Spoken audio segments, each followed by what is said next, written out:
펄스장 절제술, 과연 단점은 전혀 없는 걸까요? 사실 심근 이외의 조직의 완전한 안정성은 아직도 연구 중이긴 합니다. 시술 후 먹으면 안 된다거나 아니면은 하면 안 되는 행동들이 있다면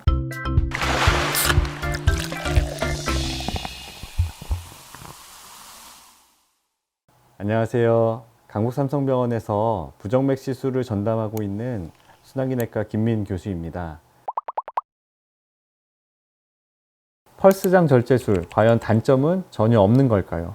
상당히 좋은 질문이고 우리가 고찰해 봐야 하는 질문을 주셔서 감사드립니다. 일단 제 전문의 시선에서 제가 정확하고 조금 현실적으로 말씀을 드리고자 합니다. 펄스장 절제술은 기존 고주파 아니면 냉각풍선 도자 절제술에 보다 안정성이 뛰어난 부분이 많지만 아직 모든 면에서 완벽한 기술은 아닙니다. 현재도 여러 회사에서 펄스장 절제술 기기를 개발하고 있습니다. 그 말은 즉슨 아직까지도 우리가 더 나아가야 할 부분이 있다는 거고, 그리고 더 나아가서는 결국은 여러 회사에서 이런 기구들이 많기 때문에 우리가 이런 장비들의 어떤 표준화, 기기의 표준화가 아직은 부족한 그런 실정입니다. 그래서 현재는 약간 용도가 제한된 기술이라고 조금 볼 수가 있고요. 장기 데이터는 더 쌓여야 됩니다. 우리가 한 10년 정도 현재까지 좋은 임상 결과들을 보이고 있지만 나중에 더 나아가 뭐 20년, 30년 후에도 이러한 결과들이 잘 유지되는지는 꾸준히 지켜봐야 하는 그런 상황입니다.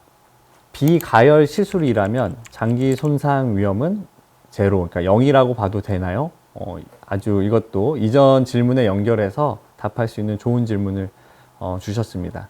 사실 심근 이외의 조직의 완전한 안정성은 아직도 연구 중이긴 합니다. 펄스장이라고 해서 아예 주변 심장 조직의 온도가 안 올라가는 것은 아닙니다. 실제 연구를 했더니 식도의 온도가 물론 고주파 전극도자 절제술에 비해서는 덜 올라가지만 어느 정도 상승한다는 그런 레포트들이 보고가 되고 있고요. 펄스장에서도 심하면 예를 들어서 펄스장을 주는 시간이나 어떤 빈도가 많게 되면 식도의 궤양이나 어떤 일시적인 열감각 등이 보고가 있었다고 합니다. 또 하나는 혈전 생성이나 용혈과 같은 문제들도 보고가 있습니다.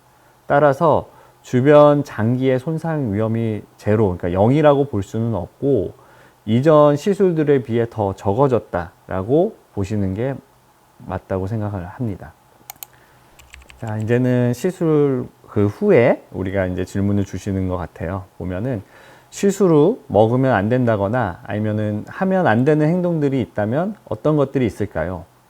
사실 시술을 이제 받으신 분들이 제 외래나 아니면 시술 끝나고 이제 병동에서 뵐 때 가장 많이 질문하시는 그런 부분입니다. 조금 정리를 해드리자면 특별히 일단 먹지 말아야 할 음식은 없습니다. 펄스장 절제술은 열도 냉각도 아닌 어떤 전기 펄스를 기반으로 하는 시술이기 때문에 이전 시술들에 비해서는 소화기 기능이나 몸 전해질에 큰 영향을 주는 시술은 아니라고 알려져 있습니다. 다만 다른 시술들과 마찬가지로 알코올은 피하시는 게 좋습니다. 특히 술은 심방세동의 발생 위험뿐만이 아니라 시술 후 재발의 높은 위험 인자로 알려져 있습니다. 그리고 카페인, 뭐 커피나 녹차 같은 경우겠죠. 이 카페인의 경우는 술과 다르게 재발의 위험 요인이라는 근거는 아직까지는 크진 않습니다.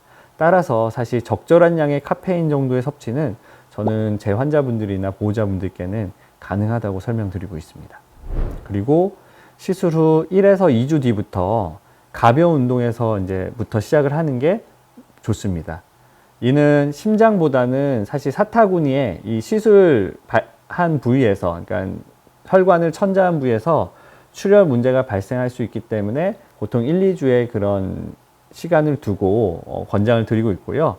더 나아가 장기적으로는 중강도 이상의 운동, 우리가 예를 들어 빠른 걷기나 조깅 정도의 그런 운동을 하루 30분 이상 하시는 것이 심장 건강, 이게 부정맥뿐만 아니라 심장에는 심혈관 질환도 있고요. 어떤 심근 질환 등도 있기, 심부전 이런 것도 있기 때문에 항상 권유드리고 있습니다. 더 나아가 또 하나는 아주 뜨거운 열탕이나 차가운 냉탕은 보통 1주 이상은 좀 피하도록 설명드립니다. 왜냐하면 극한의 이런 어떤 온도 환경은 우리 몸 안에서 우리가 조절할 수 없는, 의식적으로 조절할 수 없는 그런 자율신경계의 자극을 통해서 심장의 박동에 불안정을 유발할 수 있습니다. 따라서 시술 후 회복에 조금 영향을 줄 수 있기 때문에 어떤 열탕이나 냉탕 등에서 이제 목욕을 좀 즐기시는 분들은 충분한 시간이 지난 후에 하시도록 말씀드리고 있습니다. 다음 질문은 시술 후 재발이 안 되기 위해서 노력해야 할 부분들이 있을까요? 라는 질문입니다.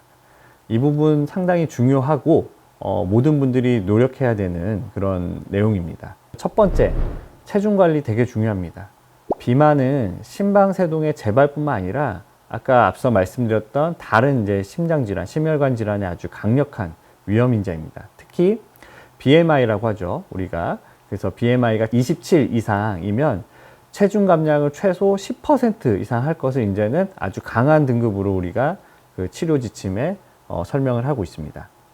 그리고 두 번째는 음주 절제입니다.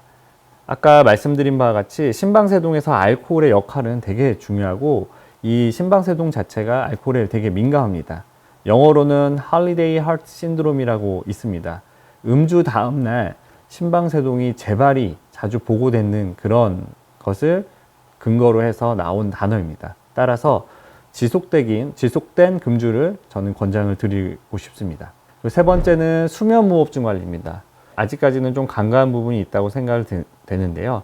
수면무호흡증은 심방세동 재발의 위험인자로 잘 알려져 있습니다. 특히 잠을 잘 때 코골이가 심하거나 잘 때 자기가 자주 이렇게 깨는 증상이 있다면 꼭 수면 무호흡증 검사, 특히 수면다운 검사라고 있는데 이런 부분에 대해서 한번 검사를 받아보시는 게 좋을 것 같습니다.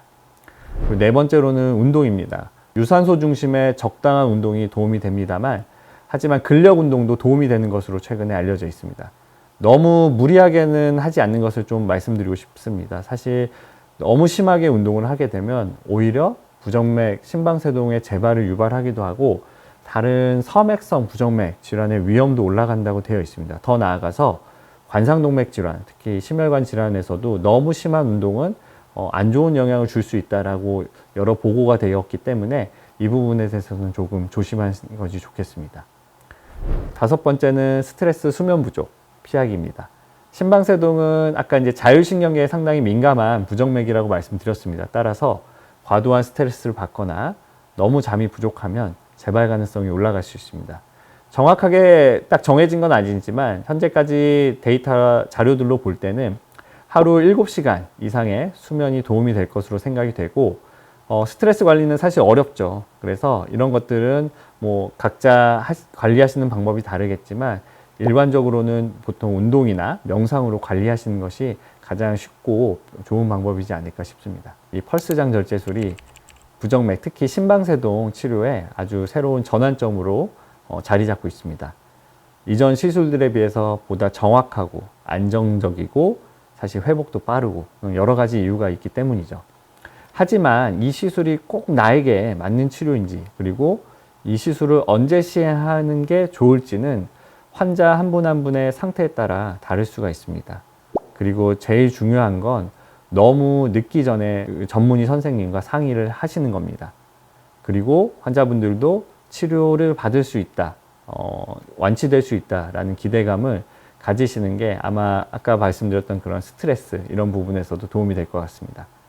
최종적으로 그리고 마지막으로 내 몸을 관리하는 것은 결국 나 자신입니다. 환자분들의 생활 습관 하나하나가 사실 시술의 성공률을 저하합니다. 이제는 의사와 환자분들의 관계가 어떤 일방적인 관계가 아니라 서로 도와가면서 꾸준히 노력해야 우리가 질환의 예방, 치료, 그 다음에 재발을 막을 수가 있습니다. 환자분들께서는 충분한 수면, 그리고 절제된 음주, 꾸준한 운동, 그리고 무엇보다 스트레스 관리 이런 것들은 또 주변 분들이 도와주셔야겠죠. 이 모든 것들이 그 여러분들의 심장 건강을 지키는 중요한 열쇠라 생각이 됩니다. 네, 경청해 주셔서 감사합니다. 심장 건강을 지킬 수 있는 가장 큰 핵심은 여러분 자신입니다.